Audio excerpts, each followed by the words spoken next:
My people were biologically determined for one purpose alone, to sense the coming of damn fine podcasts. I sense it coming now.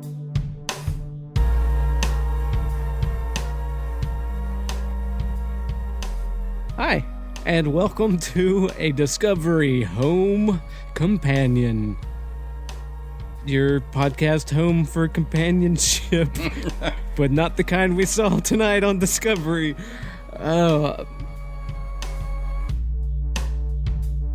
You will never be able to podcast as good as us. Your tongue is too human. Yes, that's right, a Discovery Home Companion. My name is Wade Bowen. With me is James Nolan. I told you we'd see them titties. All right. We saw them titties. Okay. Yes, we did. And also filling out our little triad here is Hugh Crawford. Hi. Yep. And yep, we are talking about the latest episode of Star Trek Discovery, which I even forgot the name of this episode. Well, never fear, dear listener, because I have IMDb right in front of me. I was distracted by something. I don't know what. Yes, the name of this episode is Into the Forest, I Go.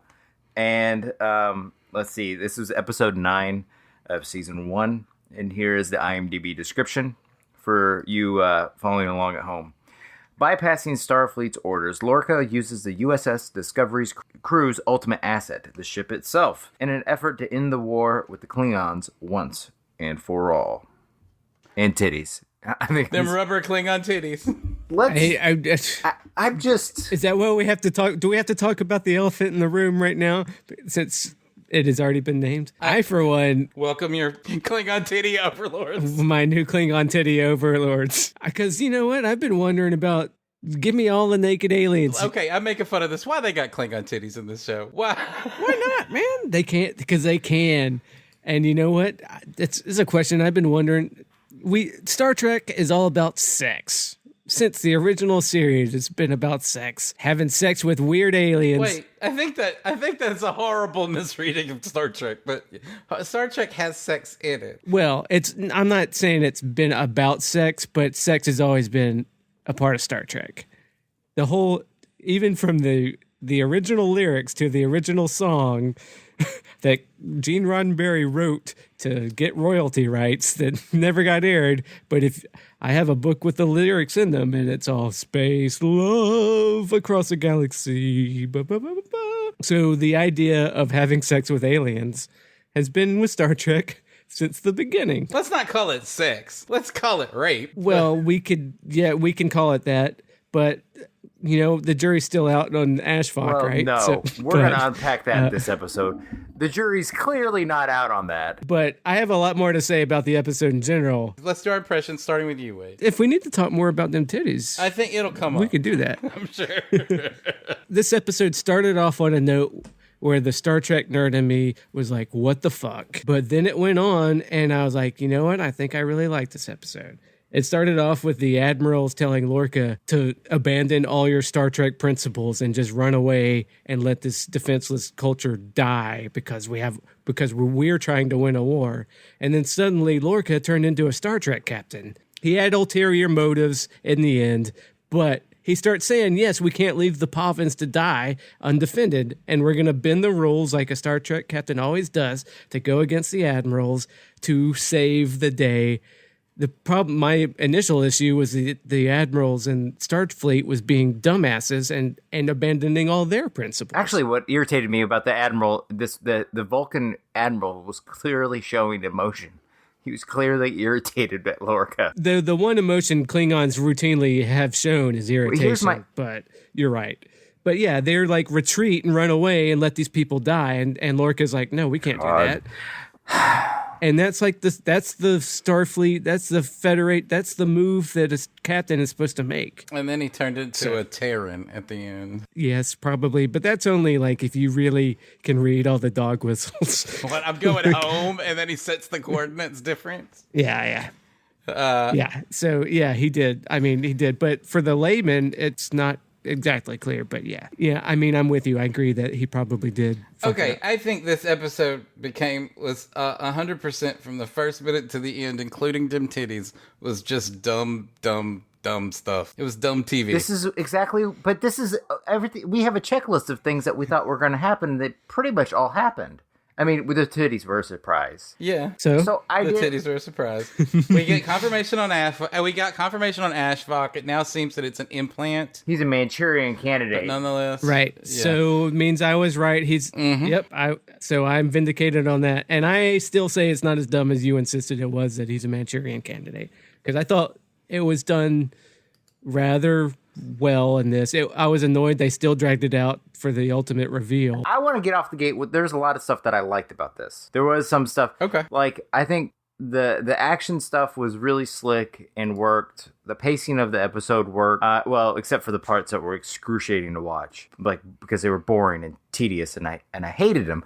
But the action parts I thought were great. And the central mission of going to set up not about the war. Even through the eyes of Discovery, we really don't know a whole lot about the war.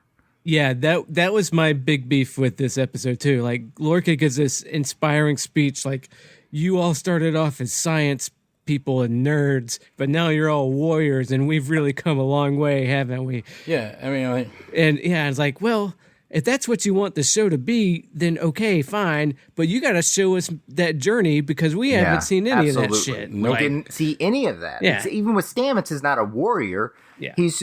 And Lorca himself said he's an explorer. Now, guys, I missed the thing wherever he put in the coordinates at the end. He did not put in the coordinates to the starbase. Like, I saw him typing. I didn't know that it was a thing either. He said under his breath, "Let's go home." But and then he reprogrammed the drive. Did he? This is the key moment, so let's not be ticky tack here. He says, "Let's go home." Yeah, no, he says, "Let's go home." Yeah. He reprograms new coordinates into his little side panel. They jump, and all of a sudden they're in. Let's say it. They're in the mirror universe. But wait a minute. How are those coordinates wrong, though? I guess I'm saying that he's.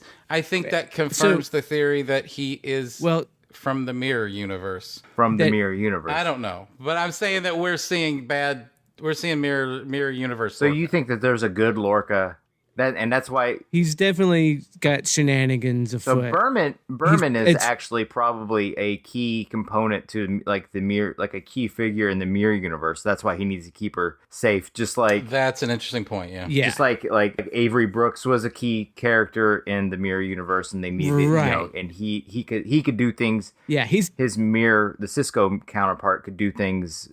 I totally agree that you're probably right. And that, yes, he has ulterior motives, that, especially at the end of the episode, that kind of get laid out, and that is going to be revealed later, that probably he did that stuff, and probably it's the mirror universe. But my point is, this episode right here that I watched, I thought was pretty good. Mm-hmm. And yes, the problems with his big grand speech talking about we've been warriors, that's my problem with the series.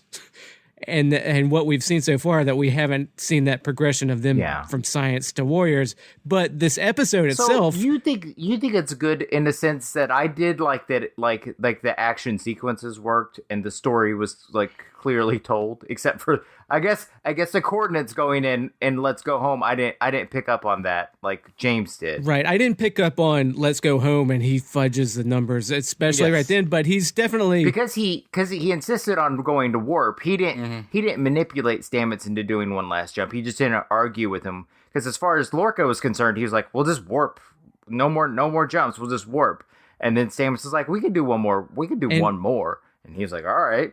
Like, he didn't seem to have a skin in the game. Well, I saw he had skin in it, because he gives a look like he's he could be manipulating him into. I guess if he's manipulating him, then I don't see how he got him. Like, Stamets just agreed at the end to do it unprompted. He said, "No, we'll warp." "Oh no, I'll do one more jump." And he's like, "All right." He's doing some Mentat shit where he's manipulating him into knowing he'll probably offer. But I guess. Yeah, and that he gave a look when he's like, I'm sorry. As a parent, that's not mentat shit. That's just typical family manipulation. Sure. He's just getting the kid. That's how you get the kid to make the decision that they want, that you want them to. Lorca might be manipulating him, and that yes, he definitely has some ulterior secrets that he's hiding. Yes, probably that he's from the mirror universe, and yes, that they go home at the end of it. But in this episode, up until that, he's acting like the Star Trek captain that you want to have, and it hasn't been the Lorca that we've seen. Except he's torturing statements till he's like, well, almost dies. Well, why in the hell would anybody from the mirror universe have to have such a hard-on to reserve a Klingon we don't know yet. I don't know. Like, but okay, let's think just logically. Is he Vladimir Putin and he just wants instability create in the mirror universe? I think maybe he wanted the spore drive. Maybe he wants the spore drive. Who knows? All right. Well, okay, that makes sense. But he's telling a captain can ask a guy to do something necessary for the greater good, save trillions of lives. But he didn't. He didn't say, "Will you do one more jump?" He said, "I don't. You did a good job. We're gonna warp." And then Stamets. I'm talking about that. I'm talking about that. James is saying, why make him do 133 jumps? All of the torturing that he did to Anthony Rapp. Right, and I'm talking about post-torturing.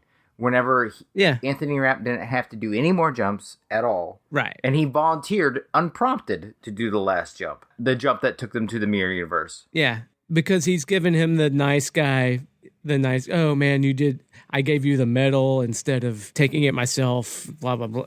And so I gave you the medal. And he's instilling, seems like a stretch. He's finally turning Stamets, who's been hating Lorca from the beginning, into a friend to do the thing that he wants him to do. Well, and that's what I was going to say about what bothered me with Lorca with this episode was that it was weird for a guy who basically just barks orders and calls, acts like General Patton the whole time, to all of a sudden when he wants something to pull out the Explorer card, it seemed real flimsy. I mean, just as a viewer, it did. It seemed weird.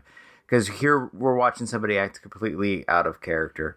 And it's pretty obvious that he keeps, like, files of, like, how he can manipulate anybody he needs to around him.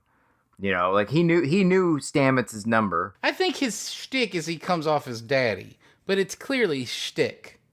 Like, whenever we've peeked behind the curtain, he's crazy. He's fucking crazy. Right. But like he's daddy, he tells everybody on the ship what they need to hear to get to do exactly what he wants from them. Right. I don't think that's cool. I don't like that. No, but in the continuity of the series, he's clearly manipulating and running games on everybody. But I'm talking about this episode.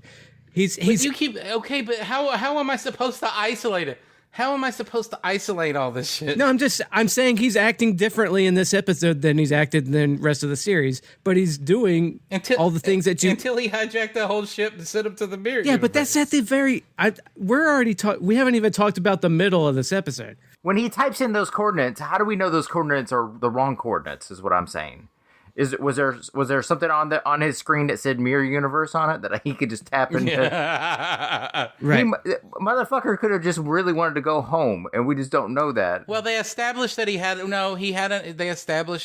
think about it from the way the story was told. He established early in the episode that he has a map to multiple universes. Right. He showed it to Anthony Rapp to give Anthony Rapp a boner. Look, I've got this map. Right. There's circles on it. That clearly means there's multiple universes. Yeah, so they established in an early scene that he knows how to program coordinates to these places, and they fulfill it in the last scene. It was Chekhov's multi-dimensional map. Right. Exactly. And it had to go off in the third act. I understand it in that capacity. Right, but what you're talking about, him fudging the numbers and putting that in, that's like a detail that you can notice and an Easter egg that you're right to notice and call out, like, yes, that's what he's doing.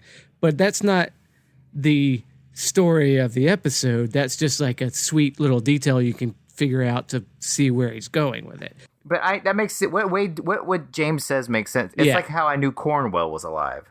there was nothing implicit in the last episode that she was alive, other than the fact that they didn't prove that she was dead. Right. So that's kind of what I'm getting to. We're jumping to the end here. Maybe we should talk about the middle of the episode. I think early on, I got kind of like in tune to this sort of Michael Bay Transformer like storytelling, and I think that's exactly what we got. It was most definitely that's what we got. All the way to the end of the man blowing up something and then turning his back on it and walking away. Right, like so it is. This just turned into schlock.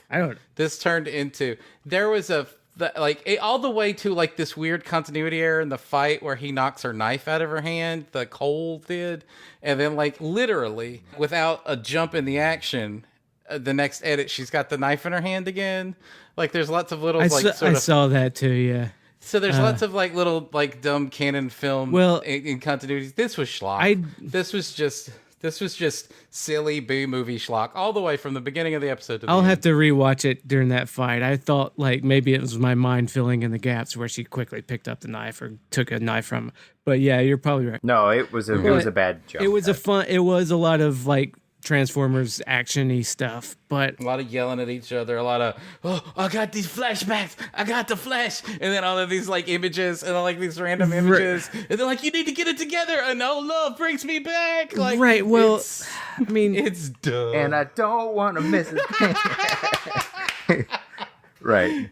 Yes, it was very that kind of action movie shot, but I enjoyed it on that level. I actually had the most fun watching. Yeah, like I feel like you're being kind of a dick about it. I had the most fun watching this episode of any of the episodes because this is the one where they couldn't convince anyone they were taking this seriously, even though they were dealing with rape and PTSD and all of this shit. Yeah, well, and how cheap is that? Whenever it turns out to not be real. Well, yeah. I think it was kind of real because I'm vindicated or not because you thought it was horrible. That he is a Manchurian candidate. He doesn't know that he was Fock up until, right? I never said that I didn't think that. No, I just said that you argued that it was fucking stupid and awful, and I was like, come on, it's not that bad. That's less interesting. I think it's less interesting than if he was manipulated. Yeah. So at this point, there is no character that is effectively doing anything at all except for Lorca. He's just on autopilot. Actually, Laurel is the most compelling character right now. Well, yes. She's the only one actively making choices, except for getting sucked into the mirror universe. And she's committed because she took her top off for the show. Sure. But, he's not doing anything. Well, he's being a character in the plot that maybe, yes, being manipulated and may be a Manchurian candidate, but that's what I'm saying. I don't like characters who are being manipulated. It would be better if all of the characters weren't under some fucking like spell, right? Well, or just doing. I mean, I don't know. Like for what he was going through, I thought Clint Fandango did a pretty good job doing the whole like torture. Oh my god! I'm not mocking that. I'm not mocking the actor.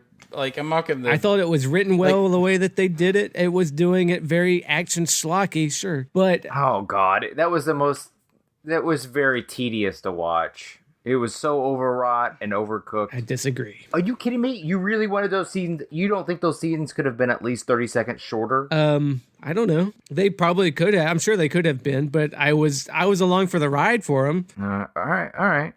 Well, that's all you can ask for is to be along for the ride, I guess. Mm-hmm. I guess that like my central critique at this point, my central critique for the whole season has pretty much revolved around how it is executed. Sure.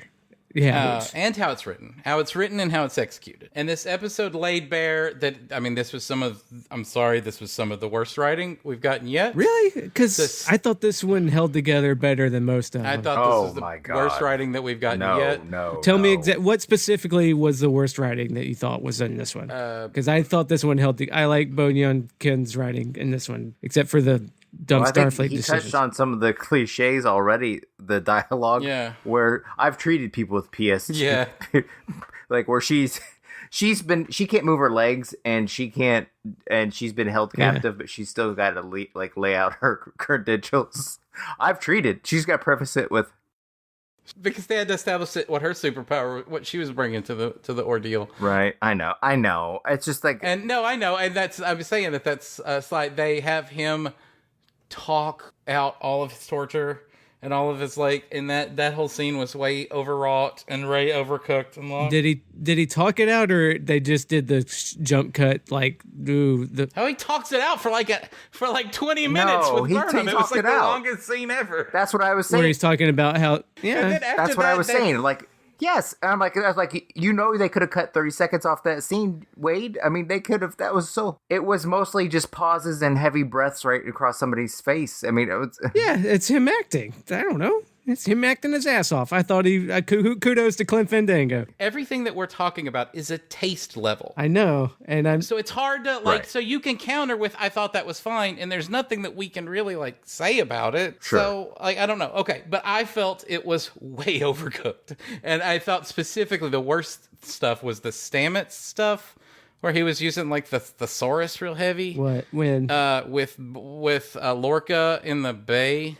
I thought that was at the end. A lot at shorter the end, and a lot more interesting. Yes, yeah. I like that too, because it was Lorca being nice and Star Trekky captain, but also manipulating the guy. But I'm saying it was really wordy. Sure, and it was really hard on the ears. Yeah, I mean they did throw in the where no one has gone before and doing the kind of they did that and all of that stuff. So all of that stuff, at first I kind of I didn't understand why the Klingons were speaking in English, and then I guess I kind of understand what they were doing. I had that same question. I know. I was like, and then my girlfriend was like, no, clear. She called it. She doesn't pick up. I mean, she's smart. Yeah. I was like, oh, they didn't do that. That's stupid. And she's like, no, calm down. They made a point of showing that she was doing it through the universal translator the whole time. And she was like, all right, you're right. I'm not going to jump on that and be a dick about it. They did set it up. She caught it, and I should have. But my thing was, it was clunky because I didn't really get what was going on for 4 minutes, 3 minutes. Why is everybody speaking English? And again, taste thing. Yeah, it was a culmination of everything that I said it was. I don't, and then all the way to honestly everything being a little less interesting. I thought that there would be what I laid out in the episode or the podcast before this. I felt was a much more involved and emotional stakes episode, but everybody gets back, everybody's fine, but they're gonna obviously slow cook the Ashvok thing. That's definitely there. Yeah. See where you're like, oh, I thought that I had a great idea for how they could do this, and they did it differently. I saw I thought I knew how they were going to do this. They did it differently, and they surprised me. But there's less going on. The Klingon War is over. Is it? We don't know. They're going to be stuck in the mirror universe and get back. Okay, our attachments. Every Klingon that we know except one. Our attachments to the Klingon War are closed. All of them. James, we didn't have any attachments to the Klingon War. It sucked. And that's kind of my point. I know. On the whole thing, that's right? what I'm saying. In this episode, for this episode, it was just because the rest of it sucked doesn't mean I thought that they executed this episode well. If the rest of the season were good and we had an investment in the Klingon War, then this episode would have paid off to me. But I was watching it. It's well, he's talking all this good game about what should have been the arc of the rest of the series, but it doesn't land as well. Yes, because we don't care. But for this episode, it's actually pretty well done. It's the way the rest of the season should have been done, is the way I saw it. Because if the rest of the season were done like this, I might actually care about the war. But they don't, because they've been doing this kind of one-off episodic stuff. I'm willing to admit that possibly if everything was different, I would look at this episode differently.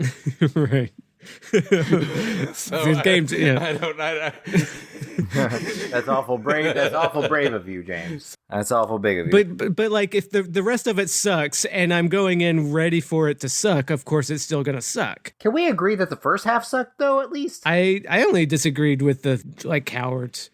I like the first part. Wade, the show still has no thesis other than, I mean, let's give a little bit of fan service and trick and keep our viewers in the dark. There's still no central idea at play at this. There's no real theme at play. What I liked about it is that we got closer to Star Trek themes of we can't let the Klingons come and kill these people. We will defy orders to do the right thing, which is what every captain ends up doing at some point, disobeying the brass. But Lorca is we're going to do this because we can't leave the Pavans to die to the Klingons. Sure, But I'm talking about like the first like these first 9 episodes. Like what starts like the first. Yeah, like I'm talking for the series. I totally agree that it's been done, but I'm talking about this episode specifically. I thought you were talking about the first half. I'm talking about like I was hoping that we'd have some sort of idea being revealed at play. Yes. And I was hoping my hope for this episode was that we'd get here and they would unpack some ideas that have been in play. You were hoping they were cooking some themes that maybe you didn't detect, and then they pull them out of the oven in this episode. Right. Oh, right. You were hoping that they would retroactively fix the first 8 episodes, because that I saw this as no, like what James said. The first 8 episodes have sucked. No, like what James said. It's like they were cooking something and they were going to pull it out of the oven. But instead, it's just that they just turned up the heat on a different oven. We're going to go to the mirror universe, and that's what. Well, this is about I saw now. it as like you can't salvage what that stuff was we had before, and this episode is doing stuff that I like, and then and then we're just kind of cutting off the turd for the Klingon arc by blowing up the sarcophagus ship, and now we can maybe because this show is not perfect as much as I've been defending it, that like. Okay, let's just get to an ending spot, and then maybe they can going forward. They can kind of get to more Star Trek stuff that I want. But if we're looking at how is it building off what's come before, you're right. It does not do a good job of that. But because it's been so uneven before, this is the episode for me that I thought they were doing it well enough to where let's just go on and do an exploration thing, get a more likable Lorca, but also with his ulterior stuff, and then maybe we can get to a better place. I'm going to guess that possibly what happened is that they paid Brian Fuller to prep a show. And he prepped it with Klingons, complete with actors and all kinds of shit. And then they fired him. Right. And then Alex Kurtzman, they fired him because they didn't like the story. And so then Alex Kurtzman Transformer 2'd the first 8 episodes, and then was going to then tell the mirror universe story that he wants to tell. Maybe. And I think that's why, the Klingons, after this huge buildup in the premiere, just basically, they just immediately started shit canning the whole idea. And then pretty soon, I think that so we now probably have gotten rid of the spore drive except for the concept of it. So that's now the thing. And then they've shit canned the Klingons, but they have this one little Klingon psychodrama there. I think that what's kind of depressing for me, and I don't know, I don't like, basically now Ash is haunted. Right. He is normal. He is the character you've been mocking this whole time, Hugh. But inside of him is a Trojan virus that L'Oreal can trigger. Yeah. And then he'll become Vok. That his personality is locked in a secret file, in an encrypted file in his brain. Yeah. So, but that just leads it to, it's going to be like a 1-episode ordeal, and then he'll be fine again, and he'll be the great Ash Tyler character that we've grown so fond of. That's what I'm saying. Do you think that he'll be a secret Klingon? Everybody will just be cool about it. I think they might go that way. I think he'll be a secret Klingon for an episode. Yeah, and then I think I said up in the last podcast that I think they're going to do a redemption arc where he learns to. He doesn't have to redeem anything. He's not even a fucking. I mean, I guess he will be for an episode.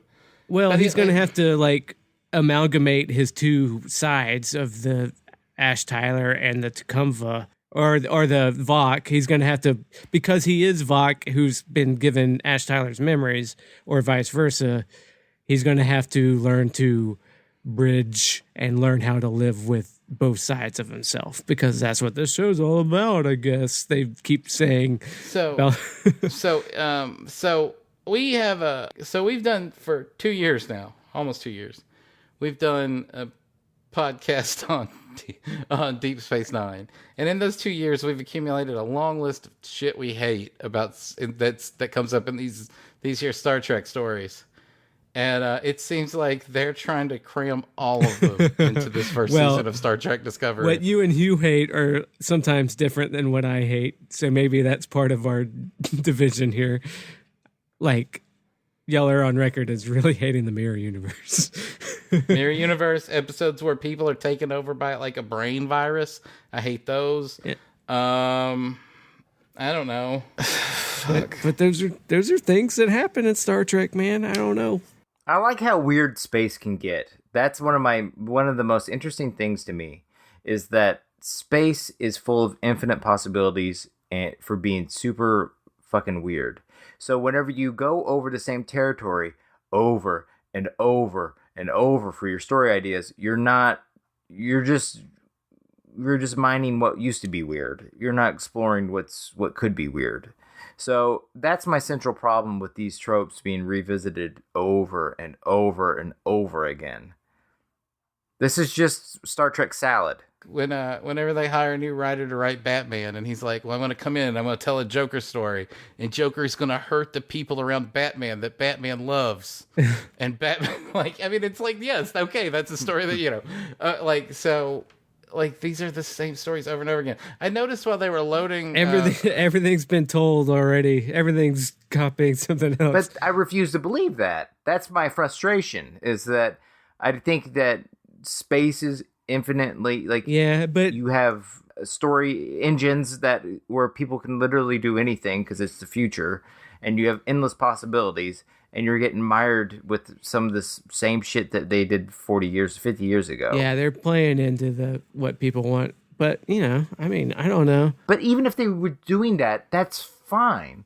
If there were some sort of ideas that they're mining or themes that they're exploring. But that's not happening at all. So I'm not getting either one of those things. Kristen said in our last voicemail episode, and which still stands, they don't have a thesis for the show. I will readily admit that. But I like this episode. I don't know, but this is for the show. I'm still not thinking that this is a great show, but I enjoyed this episode for what it did, and especially them titties, because we've talked. Yeah, we've already been over that. But I was like, hey, I'm on board with having. The second season is going to be Voyager. Yeah. Before they were just hell bent. Before they were hell bent on ending the war. The second half of the season, they're going to be hell bent on getting home. I've saw like 7 seasons of that shit. Why do I have to? Maybe. No, and not only. Whoa! Not only getting home, but Michelle Yeoh, super fucking evil. Saru, super fucking evil. We don't know this yet, though. They could spend an episode and get home next episode. That would be awesome. Thank you. They could. I mean, I'm laughing at myself as I'm saying it. They could not be in the Mirror Universe. But yeah, they're in the Mirror Universe. We don't know yet. And you know what? Voyager sucked a lot of the time. Maybe they can do better Voyager in 6 episodes than Voyager did in 7 seasons. I don't know. A ship that actually is on the ropes and is running out of resources or something. Another shitty possibility for what they could be doing with this is did Stamets have Gary Mitchell eyes? Oh, I like how they're just turning Stamets into some sort of weird space Gandalf that is like... I'm all about Stamets getting super weird and having omnipotent sight or make shit as weird as possible. I'm fine with that. Make him the universe child god baby from 2001. Oh no, well they have a lot of that stuff where you have these space gods made in the original series where it's a Star Trek trope where you know. Well, yeah, Gary Mitchell, literally, yeah. Oh, there's a fan theory that Stamets is going to turn out to be the traveler that goes off to run and have adventures with Wesley Crusher at the end of TNG. Yeah, I just want to point out real quick that he made a Rent reference too. I did. Yeah. You want to go see Love Bohem? Yeah, I kind of groaned there too. It's like, I see, yeah. Yeah, so that's Oh, that's a Rent reference, huh? Rent is La Boheme. Rent is a retelling of La Boheme. Oh, I didn't even put that together. Oh yeah, I was yep. I was a theater major in college. I had to do a Rent song for my final thesis. They couldn't say that there's a moon doing a version of Rent, which would have been just fine, I guess. But and I guess it's not cool to do a Klingon opera reference, is it? Right. Yeah, no, that is not popular yet. I wish. So I mean, okay, so Klingons are out of this. I mean, we agree that, I mean, except for the L'Orelle Vok drama, which can be put down outside of the context of the bigger war. Right. That's over. Well, we don't know. They might get back in the wars. There's been fallbacks. Okay. Yeah, we're guessing. But it seems to be that's so you over. think that the rest of it's going to be Voyager? I think the next half, I think at least the rest of season 1's going to be Voyager. Really? Okay. I think that's a way they could go, but I don't know if they. I feel like they'll solve it. Philippa Georgia, that's a way to get Michelle Yeoh back into the. Yeah. I don't know. I mean, honestly, if they. Yeah. I definitely think Michelle Yeoh is coming back. Why the hell would you cast one of the most badass martial arts actresses of all times and have her lose her only fight in her only scene that she's. That doesn't make any goddamn sense. Because Brian Fuller wanted her to the captain the whole time, and then they said we need less women on the show, and less women of color. We need to make this about white people and Kirk. And we run the route. So it's exactly like the original series. Yeah. Yes. The original series did the same thing. That's pretty awful. Yeah. That's pretty awful. So I mean, honestly, if they spend the rest of the season doing Voyager and like a highly serialized Battlestar Galactica 6-episode arc, I think that's a great idea if they do it well. Wade, why don't you just watch Battlestar Galactica? That's my thing. You can tell the same story. Why are you settling for like this weak-ass coffee? They can tell it differently. They can tell a getting home story, because I'd prefer a highly serialized story to like, we're going to solve a new problem that just pops up every week that doesn't relate to the arc of the season that we're trying to tell, which is what we've had so far. But we've basically, this has been so paint by numbers that we have literally, and mostly you actually, have painted a lot of the numbers in. That's what I'm saying. Perfectly. Mm-hmm. If they have this, so it's like if they have to stretch these numbers over a whole. So why do you think you're going to get it interesting? I guess that's what I'm saying. If they have to stretch this over 6 episodes, they're going to have to find new ways to do it. That's different than what they've been done so far. Is my point. You're the eternal optimist, I guess. Why? Sorry, go ahead. Okay, outside of Star Trek, we talk about a lot of things in life, and we tend to focus a lot on creators. All of us, like, we follow filmmakers, we follow TV showrunners, we focus on creators. Wade, focus on the creators. Oh, why do you trust this show? What are you talking about?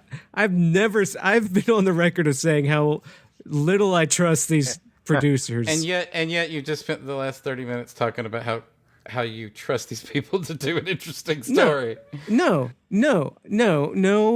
God, no, that's not what I've said. I've said I've enjoyed this episode more than I've enjoyed more, because it was more of a classic Star Trek kind of story with them acting like I think Star Trek people should act. I've said the rest of the arc of this first 9 episodes has been awful and uneven. And I'm saying now that if they stretch out the Voyager kind of Let's Get Home arc over 6 episodes remaining, that they will be doing something differently than they're doing now, which is kind of rehashing all these kind of tropes over and over again and telling unoriginal stories.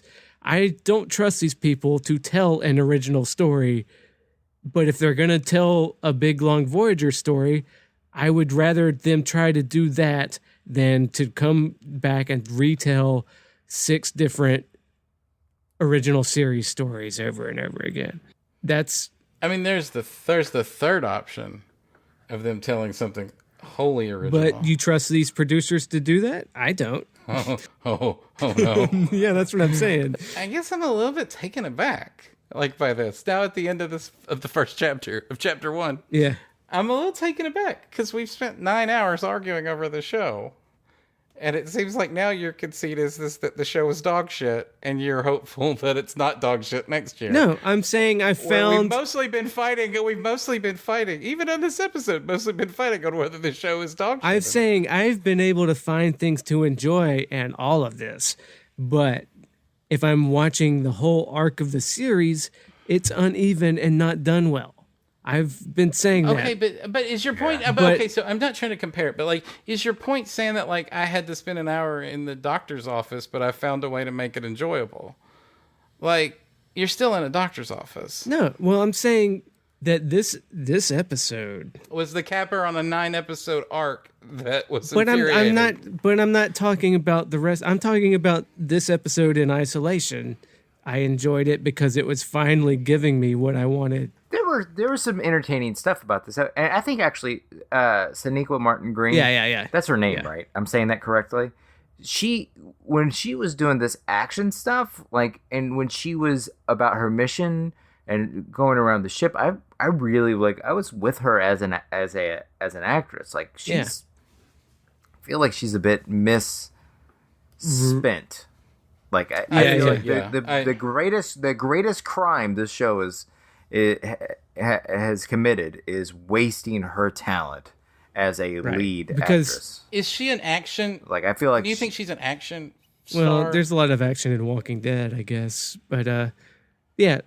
Like, that's like if she was cast... Oh, I think she's versatile enough to do anything, but I think that she's... No, yeah. Yeah. But even when she's being still, like when she was on that ship, the transport ship, and she was just like, you know, when she does her quiet moments really well, she communicates a lot through... She does a very good job of building the character when she's not doing anything. I think she's fantastic, and I think that... Yeah, like everything I've been saying... They're squandering her. Everything I've been saying positive has been about the specific episodes that, yes, I enjoyed this in this episode. Oh, I enjoyed this in this episode. I enjoyed this episode. But my point that I'm making here in this episode of this podcast is that even with all the stuff that I've enjoyed in those episodes, cohesively, they don't flow. That's my point. And every time I've enjoyed something in an episode, I'm like, oh, I finally enjoyed this. Maybe they can take what I've enjoyed here and spread that out and make a cohesive show out of it. And that's my hope every time. And that's why I'm like, hey, stretch it out. Tell us Voyager again and try to make it good. Do I trust them to pull it off? No. But like, hey, here's another opportunity for you to start from scratch and do the show that maybe can... And I think it should be said that, I mean, people are responding, it seems to. There's a certain amount of people that are responding to what the show is doing. I don't know. I have no idea what it's doing in the zeitgeist. And I have no idea what it's doing. I don't feel... Like, we have our small microcosm of fans, and I feel like I have a good handle of what they think. But, you know, fandom at large, I'm having a hard time figuring out. All right. So, I guess if we're starting to get to the end here, I'll get to the question I had last episode as well for this one. What do you think? Because I think fans are going to respond pretty strongly and positively to this episode. But do y'all think the people are going to... But, you know... Well, I think the general consensus eventually lied last week with that episode was shitty. Yeah. I don't know. I mean, I think that everybody that I'm reading on Reddit right now, everybody seems really stoked about the mirror universe. Sure. I guess I'm saying that I'm not trying to typify them, but like I think that people really love the Transformer movies. And well, they made 8 of them, so and all of them. I mean, they're all like the first 4 of them are on the highest rating, like the highest earning movies of all time. All 4 of them.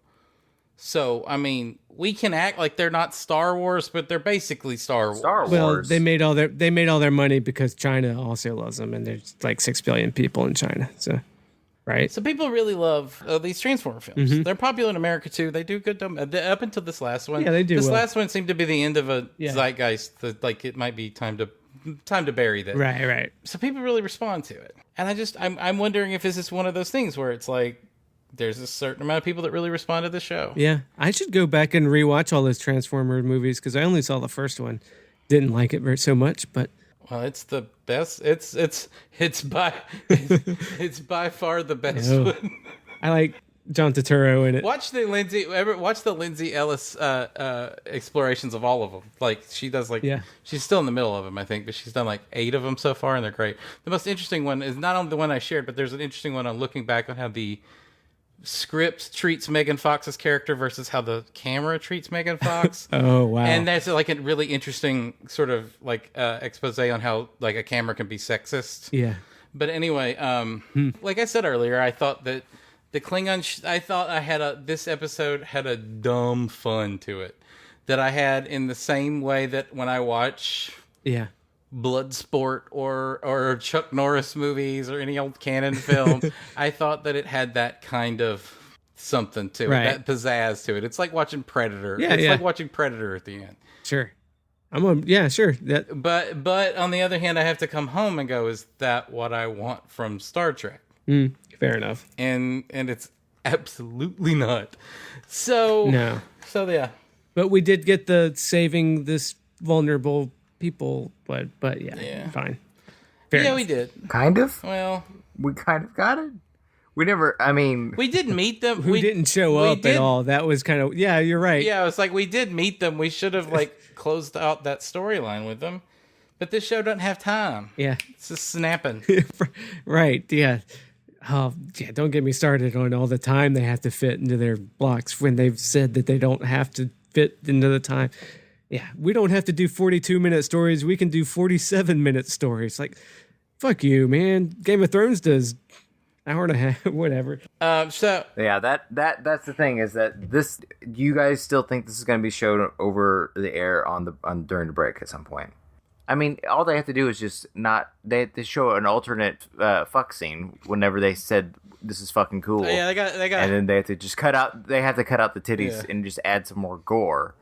But like, really, yeah, you can cut out them titties pretty easily. And then just add more of the body horror from the you know what? My brain, whenever that flashed on the screen, my brain took like there was a lag in what I was seeing and like computing. I'm like I was so baffled by it because they had came out and said that we are not going to show nudity. Well, I know. I think they were saying Mary Cephalo has got a giant rubber sheet around her chest, so it's not nudity. Yeah, I guess you're right. Yeah, but by that technology, can they show Total Recall and show them three-titted lady, and say we didn't show breasts? Is that why Total Recall was rated G for general audiences? I don't know if that's what. I don't know, man. I love that they had the nudity. I loved it. I'm on board. I fully support. We've always wondered about how that works, right? Well, here's the thing: is that when I realized what I was seeing, I was like, here we see a Klingon topless. And much to James's chagrin, it's not a Duras sister. Like that's unfortunate that James finally gets what he wants all these years, and it's not a Duras sister. Well, let's be honest. This is second to Cardassian. That's what you really want. So if this Lady Cardassians could have been on here, that would have been in a sauna. Super exciting, right? Of course. It has to be in a sauna. Well, duh. Or on like an iguana's heat rock. Yeah, heating on a rock. Under a heat lamp, like a red light. Yes. That's the way it's got to be. All right. So, no, okay. So, wait, so watching that set, because, I mean, like, if you want to look at it, they were clearly cutting it to where she was going down on him. Was she? She was doing all kinds of stuff. I didn't see. I saw like she was on top. It's strangely edited, but yeah, there's a scene where she does like the navel reveal of her face. Oh, so I gotta rewatch that. Yeah. So is this gonna be I haven't read the book and you have, but they're making a was it Octavia Butler show? Oh my god. Is there gonna be a lot of this kind of stuff in that, Hugh? Because you've read the book and loved it. You have no idea. You have no idea the shit I've seen in those Octavia Butler books. That was kindergarten stuff compared to Octavia Butler stuff. So that's exciting. Yeah. Are they making that show? Yeah. I think Ava DuVernay is producing it. Yeah, I think you're Holy right. shit! Is that Overstock.com or is that is that like a real? I think it's on the sci-fi. Let me look at it. I think it's sci-fi, and then it is. Yes, Ava DuVernay is behind it. It's being worked for a production company, which makes it sound like it's still iffy. So it's gonna get shopped around. Like somebody's gonna bid on it, like Hulu or something, like any of these places. Yeah. Well. Yeah. I don't know, man. I might not be on board with that. Like, here's the thing. I read Game of Thrones before the show came out, right? So when I watched the show, I wasn't on board with the show because I'm like, I know the story. It's exactly like the books. This isn't, if I wanted to revisit the story, I would just and then, of course, eventually I got back up to speed with it. So I'm kind of slow to faithful adaptations just because I kind of get bored because I know what's going on or what's going to happen in the narrative. Same thing with The Expanse. Like I need to revisit The Expanse, but I know it's so faithful. I saw the pilot and it was like, this is just like the first 2 chapters of the book. So yeah. Well, then don't read Nnedi Okorafor's book, Who Fears Death. It's also a African apocalyptic story that George R. R. Martin is producing for HBO. Well, I read her book, Lagoon, sorry, and that was really good. Yeah, I read Lagoon. I enjoyed the hell out of Lagoon. Like I read that book in like 3 days. My mother-in-law loved Lagoon. Yeah, I read. Lagoon was great fun, and then I was like, I've been meaning to read more of her stuff, but. Yeah, I probably won't now. I'll probably just check out that TV show. Wait for this. you gotta skip that one. And for those of you who listen to Discovery Home Companion and don't know about our other podcasting endeavors, the 3 of us are doing sort of a book club at some point in the future on Dune, and that's going to be exclusive to our Patreon subscribers, where we'll unpack the book Dune, David Lynch's Dune. I'm trying to talk the guys into the Sci-Fi Channel miniseries Dune after that. Yeah. And Joe Dorowski's Dune. But like I want to do a 4-part unpacking on and give each thing its own hour of podcasting. So if you are a big Dune fan and you think the spice must flow, you should become a Patreon member to check that out in the near future. So we'll take it back to this. I guess I would ask, we all watched the Orville episode this week. Where do we rate this episode versus where are we at with the Orville? I like this more than Rob Lowe fucking everybody on the Orville, as great as that is. Well, I mean, the Orville had some of the stuff that I felt like they had to check off a few boxes on their this week too. So the stuff I liked about this week's Orville was didn't have anything to do with Trek and more to do with like moving stuff down the field with their characters, which is always great. Yeah. I think they did it deftly. So, it was good character and comically. Malarkey in this episode, they should have just named him Malarkey because because his name's Malloy, right? His name is Malloy. The character's name is Malloy. Yes, he's. I don't know how pinned down the names between the 2 helmsmen are. I know all the other names. Well, John is is the other helmsman, and then I don't know anybody's names. Right.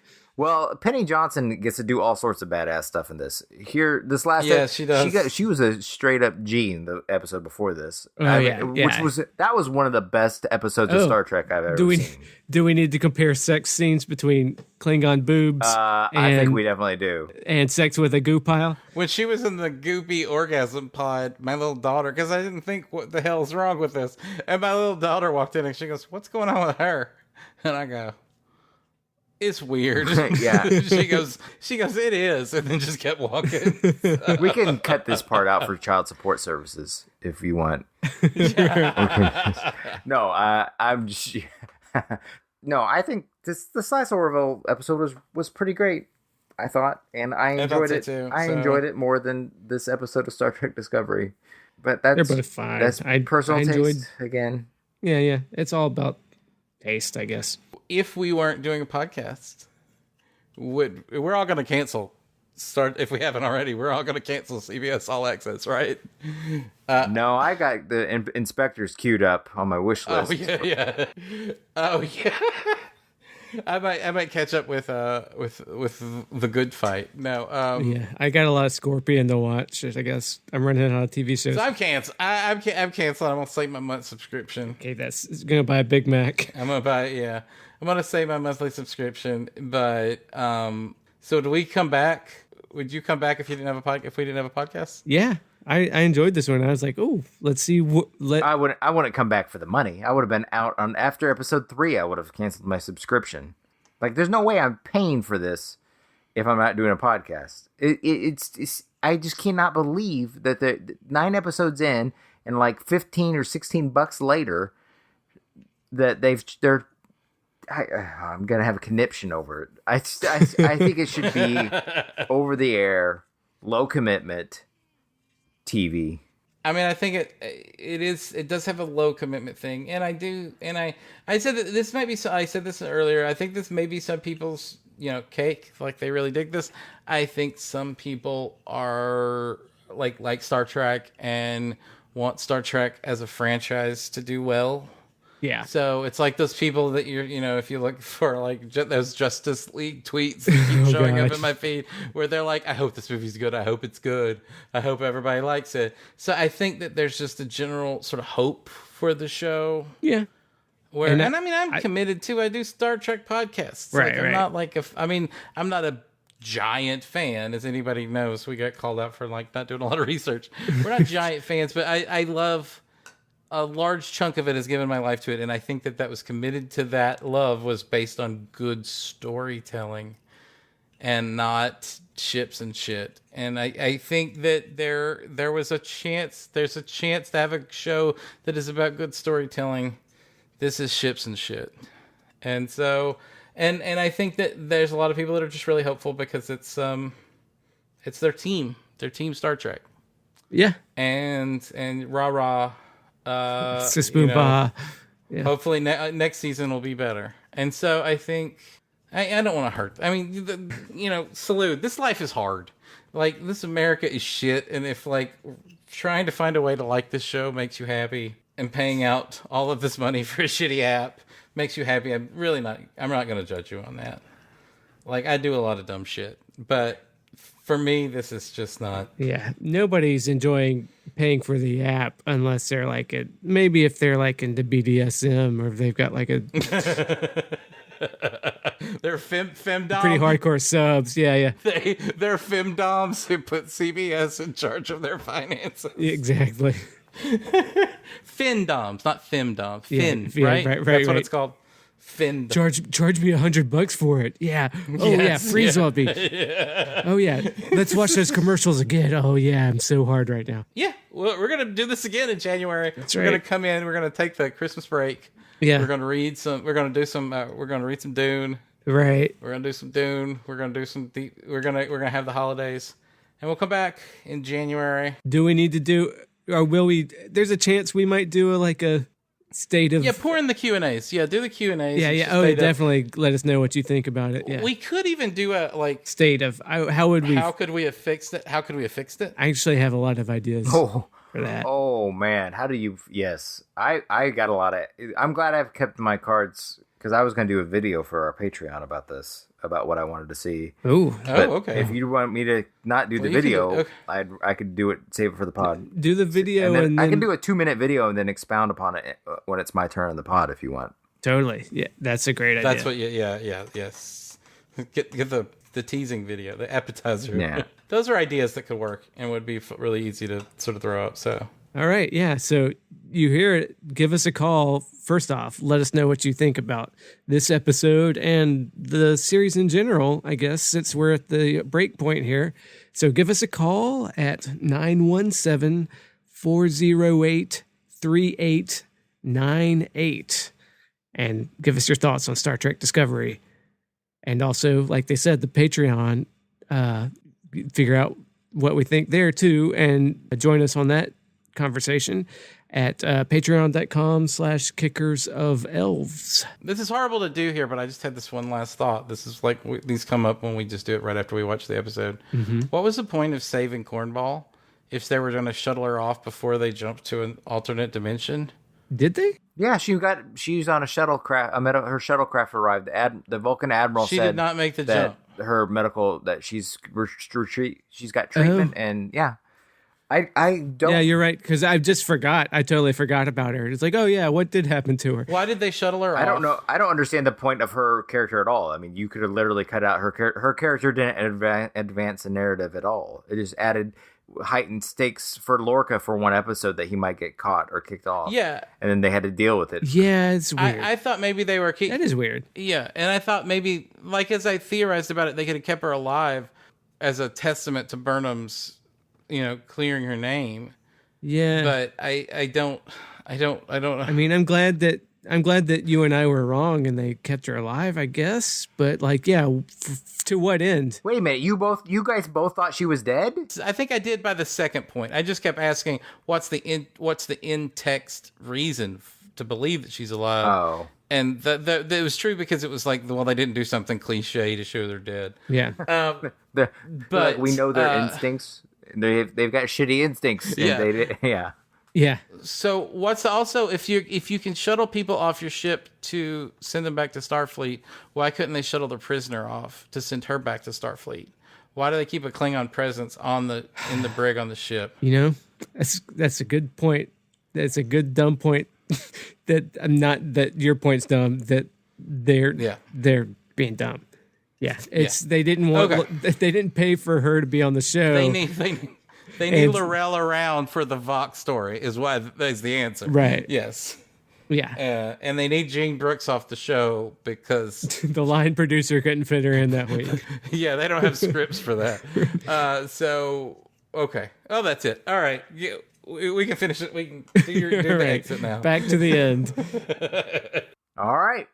Well, thanks for joining us for the first 9 episodes of Star Trek Discovery. We hope that you'll join us again next week for some voicemails and emails podcasts. And we hope to see you in January when Star Trek Discovery comes back. For Wade, James, and myself, 3 to beam out. Subscribe to us on iTunes or Stitcher or Caster or Fuckcast or Podsucker. Review us on iTunes. Also grab a bit of fame for yourself by calling us at 917-408-3898 and leaving us a message. We play that shit on air. Or email us at rulesofacquisitionpodcast@gmail.com. Also, listen to our Deep Space Nine podcast Rules of Acquisition. It is pretty amazing, but you may not yet be ready for its awesome amazingness. Assess your personal awesomeness appropriately.